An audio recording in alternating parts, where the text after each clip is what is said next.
Saudações, terráqueos, pessoal do segundo ano, retornando aqui às nossas atividades com cálculo.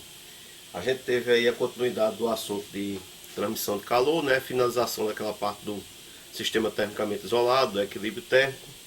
E lembrando, né? Há os três tipos de transmissões. A transmissão de calor se dá principalmente por irradiação ou radiação, que é essa que a gente recebe diretamente do sol, né? Responsável aí pela fotossíntese nas plantas, certo? Então todo o corpo de seres vivos ou inanimados, né? Ele emite radiação, certo? Alguns têm uma radiação em excesso nociva, tipo o caso do urânio, por exemplo, mas você percebe essa irradiação, né?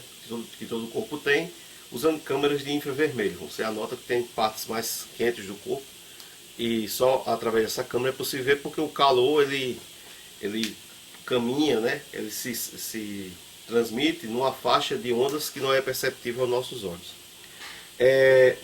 Outro processo é a condução, que esse é o mais comum em quem pega aquelas panelas e se queima, porque o calor ele vai se transmitindo de molécula para molécula no objeto. Isso é muito comum e acontece de forma muito rápida nos metais.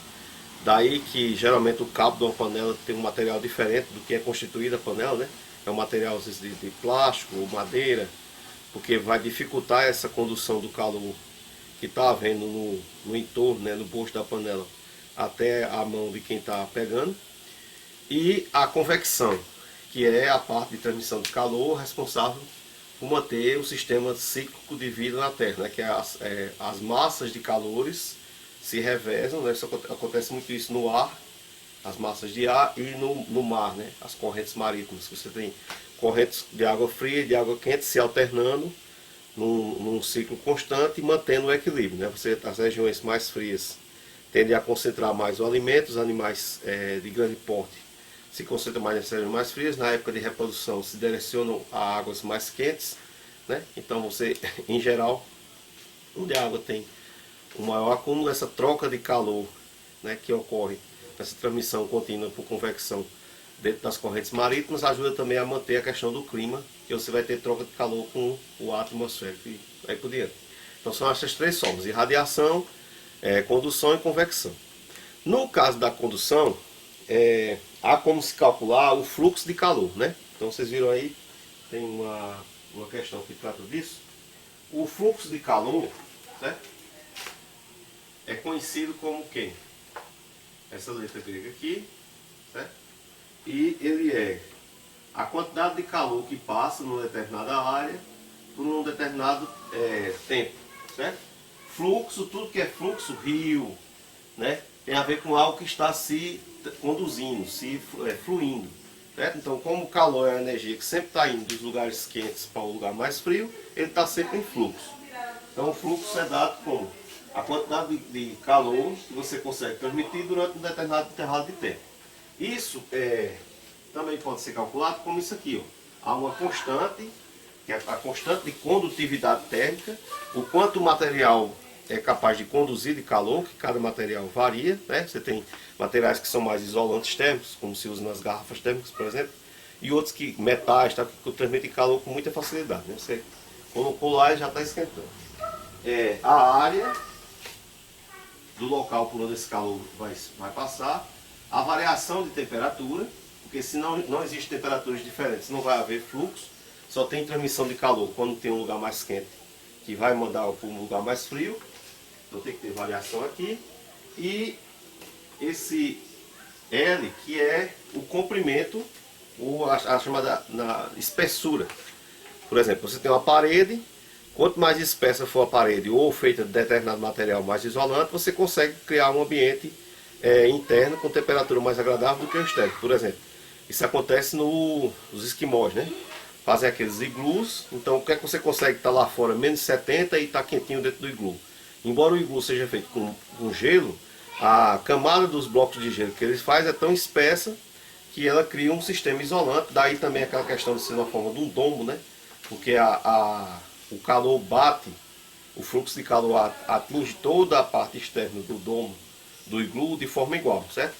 Na verdade, as casas ideais, tanto do ponto de vista de área como de construção, deveriam se assemelhar mais a iglus, a domos, do que esse estilo que a gente tem. Que esse estilo que a gente tem é mais por questão de conveniências arquitetônicas das cidades, tal, de posicionar as casas. Mas uma casa num estilo mais arredondado, ela vai ter todos os pontos internos sem variação excessiva de temperatura. Por quê? Porque o fluxo de calor está batendo na área externa de forma igual em todos os pontos. É diferente de quando você faz uma coisa com linhas retas. Tem determinado setor que vai ser mais afetado do que outro pela questão da posição lá da reta.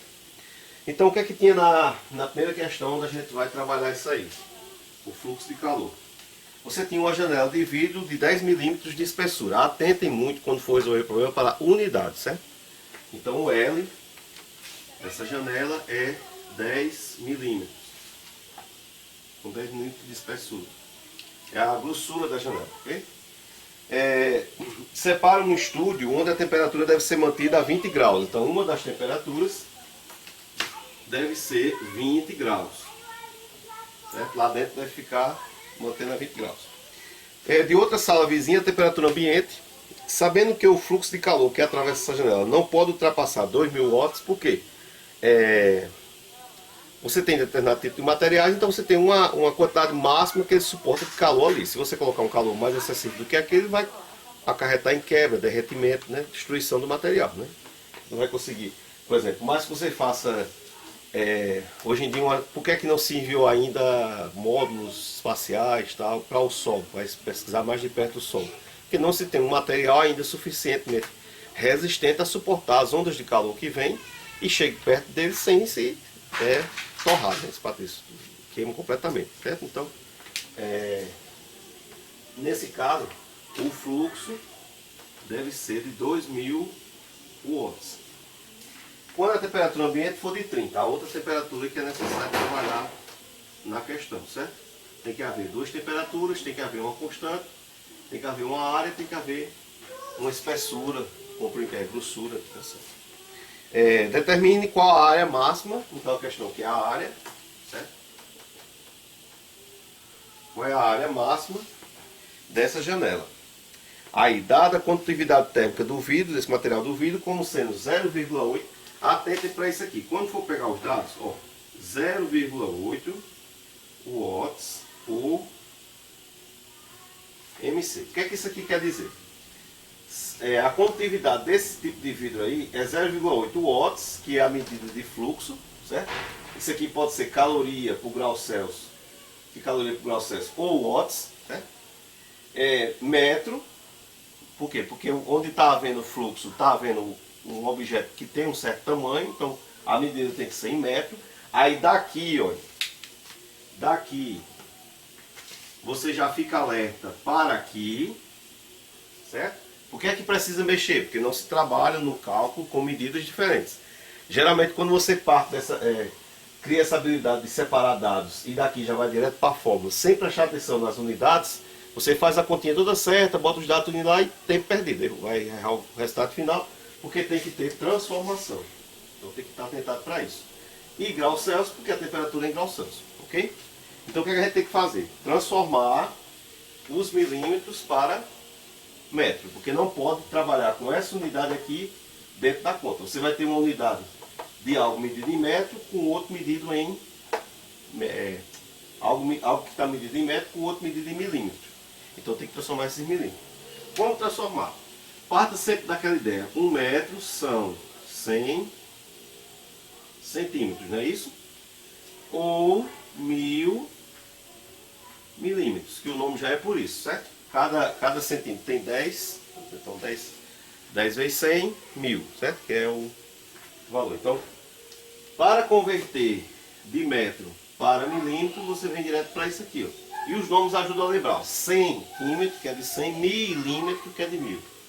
Então você tem, se 1 metro são 1000 milímetros, o que é que eu tenho aqui? 10, né? 10 milímetros serão quanto? Ok? Então, vou organizar melhor aqui. Certo? 1000 milímetros, 1000 milímetros. Meus pesos extremos, eu tenho aqui, ó, vai dar, para agilizar, né? X vezes 1000 e 10 vezes 1. Então, no final, eu vou ter 10 dividido por 1000. Se quiser cancelar aqui, o mesmo que 1 dividido por 100. Para facilitar o cálculo. Porque não precisa dividir. Lembre-se daquilo que eu já disse em outras aulas. Certos cálculos você vai levando, porque isso não é o que termina a conta. Isso é só o que precisa botar lá, quando for botar a espessura aqui. Então, ele vai ser usado de novo na outra parte da conta, põe lá, depois é que vê se faz algum cálculo. Ok? Mas quem quiser já ir dividindo aqui, colocar zero alguma coisa, é quem está fazendo. Então vamos descobrir o que? A área, né? Então a gente tem o fluxo que é de 2000, ok? O fluxo tem que ser 2000. O coeficiente 0,8, dado na pergunta. A variação de temperatura 30 menos 20. Um ambiente está em 30, o outro está em 20. Vai ter essa variação. E a espessura 1 sobre 100, ok? Que é o que a gente calculou aqui, que tem que usar em metros. Ou perdoe, aí quer encontrar a área. Né? Tem a constante, a condutividade, precisa da área, tem as temperaturas, tem a espessura e tem o fluxo. Né? O fluxo é de 2000. Quer encontrar a área. Então o que a gente pode fazer aqui? Esse número aqui, pela regra, o que é que existe na regra? Você, quando está dividindo com fração, repete e inverte a segunda. Ou seja, esse 100 vai para cima. Então fica como se fosse 2000 igual a 0,8 vezes a área, vezes 10, que é essa diferença aqui, ó, 30 menos 20, vezes 100. Ok? Beleza? Por que vezes 100? Porque na regra a gente repete o que está em cima e inverte a segunda, pela regra de divisão de fração, que é essa fração aqui como se fosse isso aqui, sobre 1, e essa aqui é isso. Então repete a primeira, que é ela mesmo, e a outra inverte. Aí o 100 vai para cima, certo? Por isso que eu disse, o pessoal está trabalhando com o número quebrado aqui. O que é que ocorre agora? Você tem uma multiplicação aqui e esse resultado aqui. Então você pode cancelar, porque vai passar dividindo. Zeros que estão aqui, ó, 1, 2, 3, 1, 2, 3. Ok? Entendeu? Você cancela, ó. Aí todo o cálculo que você ia fazer dividindo aqui e tal, não precisa fazer. Ficou o quê? 2 e 0,8. Passo o 0,8 dividindo. Então 2 dividido por 0,8 vai ser a área que estamos procurando, certo? Como essa divisão, né, não vai dar 8 e 8, 16, né, não vai dar exato. Então a gente faz o valor aproximado. É o mesmo que você fazer 20, que anda, tem que aumentar aqui, dividido por 8. Ok? Você anda uma casa aqui, vai ficar 8, e quando anda um aqui vai ficar 20. 2 de 8 são 16, fica 4. 4 não pode, 0,2,5. Então a área tem que ser 2,5 metros quadrados. Você tem que ter uma janela de no máximo, para que isso suporte esse fluxo, está vendo aí? Uma janela de 2,5 metros quadrados. Uma janela de mais ou menos uns 1,80 por uma coisa desse tipo, ok? Então, vamos à segunda questão que envolve a parte de equilíbrio térmico, né? Então você tem aqui, coloca 50 gramas de gelo a 0 graus Celsius em 100 gramas de água. Então gelo está congelado, né? 0 graus, e 50 gramas de água, não foi falado sobre a temperatura. Após certo tempo, verifica-se que existe 30 gramas de gelo. O que é que isso quer dizer?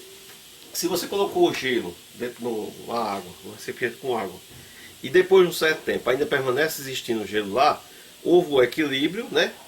Para atingir esse equilíbrio, parte do gelo se fundiu, né? Derreteu, ficou na água, outra parte permaneceu. Isso aqui vai ajudar na primeira resposta. Boiando na água e em equilíbrio térmico. Admitindo-se que não ocorreu troca de calor com o ambiente e que o calor latente de fusão do gelo é 80 calorias por grama, responda. Letra A. Qual a temperatura final da mistura?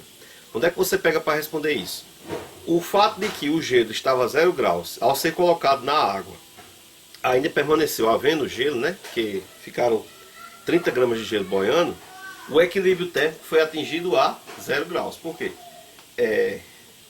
O gelo não se derreteu totalmente, ainda ficou, e que se ele tivesse derretido, o gelo não é capaz de provocar aquecimento ou resfriamento na temperatura. O gelo mantém-se a mesma temperatura que estava antes. Então, a temperatura final da mistura será 0 graus. Isso aqui já mata, certo? A letra A. É a temperatura com que o gelo estava.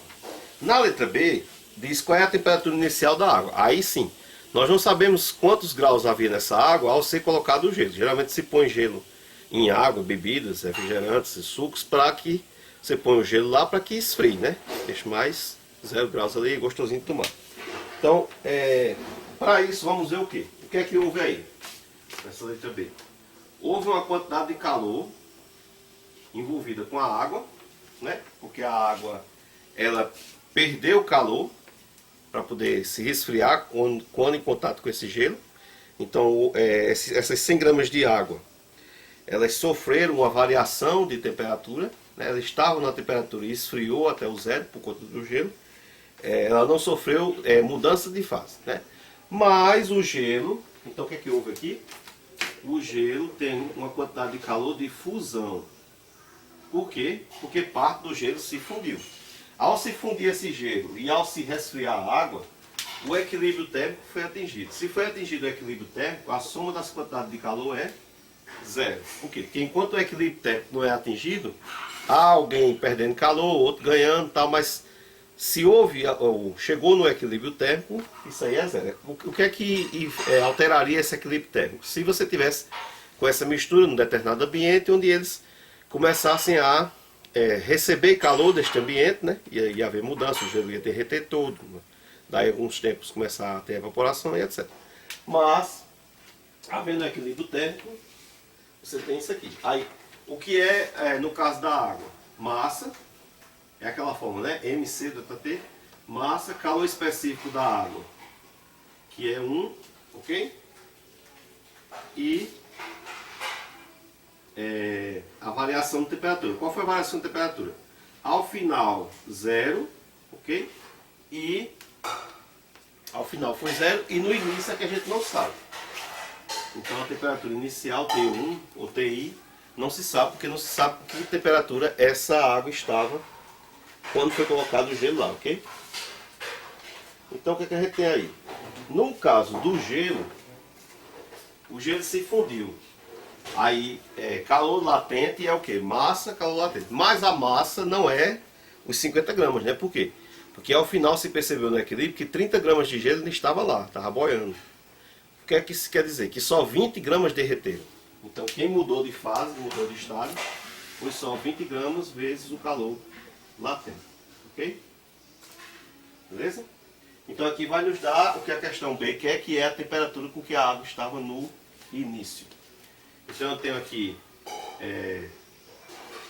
essa conta dá 100, 100 de 0 não flui, né? 100 de 0 é 0.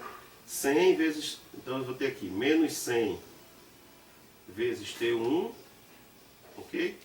Mais o que? 2 vezes 8, 16, 0, 0. Ok?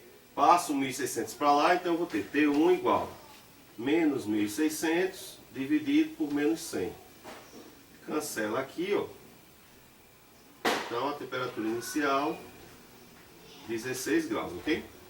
Era essa a temperatura inicial com que estava a água nessas condições. Paz e bênçãos para todos, bons estudos.